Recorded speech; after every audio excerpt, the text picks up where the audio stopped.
Klabu ya soka ya Simba Sports Club imeamua kuvunja ukimya na kuweza kutoa ya moyoni moja kuhusiana na mapungufu ambayo wamekuwa nayo hasa katika safu ya ushambuliaji eneo la winga, ambapo moja kwa moja amekata shauri kwenda mpaka katika klabu ya TRA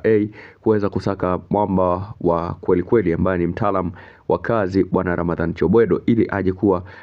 sehemu ya kikosi chao. Ramadhan Chobwedo ambaye ni mchezaji wa TRA na ni mkazi wa Arusha, kwa sasa anahusishwa na klabu ya Simba ambayo ina mahitaji makubwa sana ya kutoa ubingwa ligi kuu msimu huu 2025-26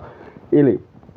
kuweza kujiweka katika nafasi nzuri ya kuwania kwenda kucheza michuano ya robo finali ya ligi ya mabingwa, kwa maana ya kucheza ligi ya mabingwa barani Afrika. Simba Sports Club ina misimu sasa minne mpaka hivi sasa hajawahi kuchukua kombe la NBC na makombe mengine, hivyo kwa sasa linajipambania kuweza kurejesha heshima ambayo ilikuwa imepotea na kufanya kuwa katika hali ya msawazo. Hata hivyo, Simba Sports Club bado anaendelea kupusha agenda na factor kuhakikisha kwamba timu inarudi kwenye imara na kazi na msimamo wake ule ambao ilikuwa nayo. Hivyo Simba Sports Club kwa sasa bado kumbwa na changamoto la kuwa na winga ambao wana maamuzi, ingawa kuna mawinga wameingia ambao kidogo wanaonesha uhai. Anicet Ura pamoja na Lebase Gay ambao hata katika mechi ya jana wameonesha makali hatari ya kufanya kazi na timu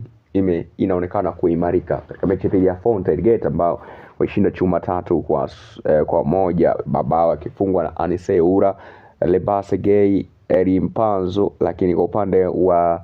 Fountain Gate ikifungwa na Heli T Makambo, mwamba ambaye alitikiza sana miaka 2018-19 akiwa na klabu ya soka ya Yellow Green Army Dar es Salaam Young Africans, na kwa sasa akiwa ni Fountain Gate, Mkongomani huyo. Lakini pia Simba bado wanaendelea kuonesha